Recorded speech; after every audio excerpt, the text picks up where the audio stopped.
more details about the caliber proposal. Any questions? Yes. Since it appears that they want to take over everything, spending all of their money and none of ours, am I correct that this is no longer a CBOC issue? I'm not quite sure what you mean by taking over everything. You just said that they were going to use all of their money for the construction there, and I'm assuming for any demolition there as well, which means that the district is not going to be spending any money, and no money is going to be coming out of the bond program. Am I correct on that? I haven't had a chance to read these 6 or 7 pages that you would put in front of us. I think this is pretty far from being enacted, but again, I'm going to defer to Ms. LeBlanc on your question. I think it's a good one. So well, even with the proposal, I mean, we know it's not enacted, but just the proposal says that they're going to take on all costs. Correct. So again, the question is, if they're going to be taking on all costs and they're not going to be using any bond money, is this relevant to the Bond Oversight Committee anymore? Well, it's relative only in the sense, or, you know, the one way in which I can think it's relevant is we have discussed it in other meetings, and so this is an information item to let you know that things may be changing. Okay. And as you point out, the role of the CBOC could be different, or there could be no role. That's all I just wanted to clarify. I appreciate that. Thank you. And then Mr. Don Gosney. Oh, yes. I had actually some questions about this. What were the terms of the 99-year lease? If I might interject here, well, there are no terms. This basically what you see is their proposal that was provided, and we are in the process of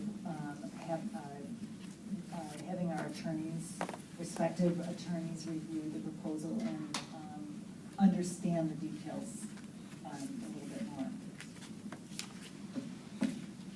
And my understanding was that their original proposal was actually for $12.2 million of the bond money, correct? Not just several million?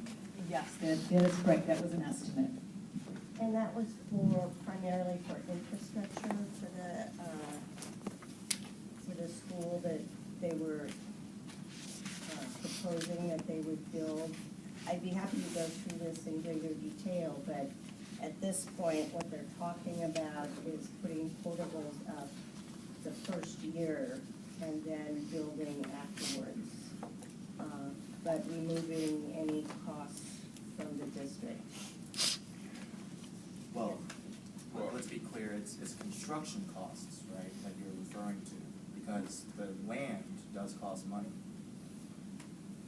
right? I'm not sure if we're paying for the land. I don't know what money you're referring to. So there's money to construct the building, and this proposal, as I read it, only covers the construction costs of the school, correct? Well, it also covers the cost of getting water to the school and changing the infrastructure for the internet. It's more than the building. There's if I might also clarify, there's a lot of details that need to be even flushed out between both the district and Caliber for us to even be able to consider the proposal at this point. So, for example, those issues that you're bringing up, and also the CEQA evaluation and all of those impacts on the neighborhood. So there's a lot of work. So this is in a very preliminary state.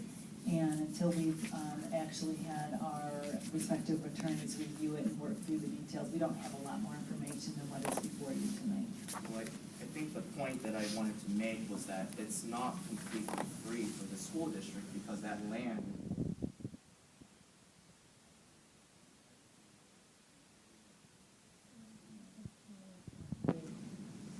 it's not owned. It's district owned.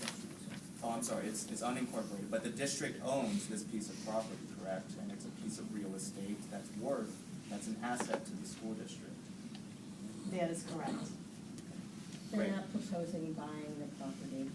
Right, they're proposing a 99-year lease. for an unspecified cost. Oh, I'm sorry, there's a, $990. for $10 a year, A sweet deal. Oh, wait a minute, what page is that? yes. Page 8. Page 8.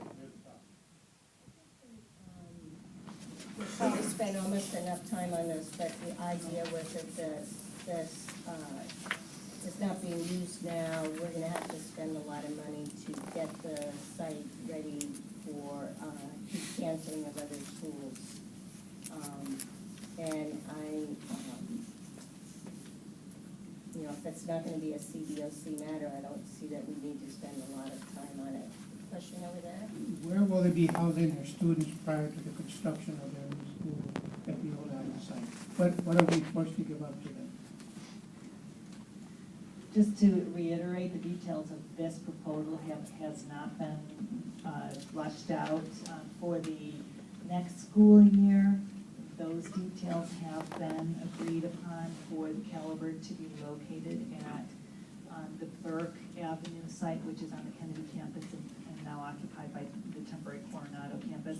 That is the only, Buildings behind Kennedy High School. yes, that's the only agreement which will be coming to the board. Where Marin Trujillo's at, and that'll be a middle school or high school, combination of both? That's an elementary school. that will Elementary be school now. located there.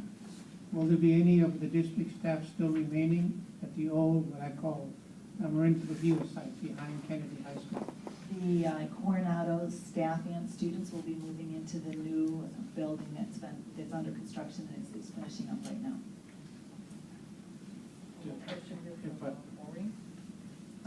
Yeah, I'm not familiar with the Caliber schools. Is it an existing school? How many students? Or is this going to be establishing a school that currently has no students? Just curious, because I'm wondering what the impact is to other local elementary schools in the area. It's a charter school existing currently, approved by the county, and they are co-located with our Stige school on that campus at this time. And do you have any idea of the current enrollment and the proposed enrollment? Their proposed enrollment that they can grow to is 800. I believe they're scheduled to be 600 for next school year. Is the new building in Hilltop, where the old Lucky Store used to be, whose building there? Someone told me it was Caliber too. No? That's Mr. Chamberlain. Chamberlain, okay. Okay, let's move on. All right,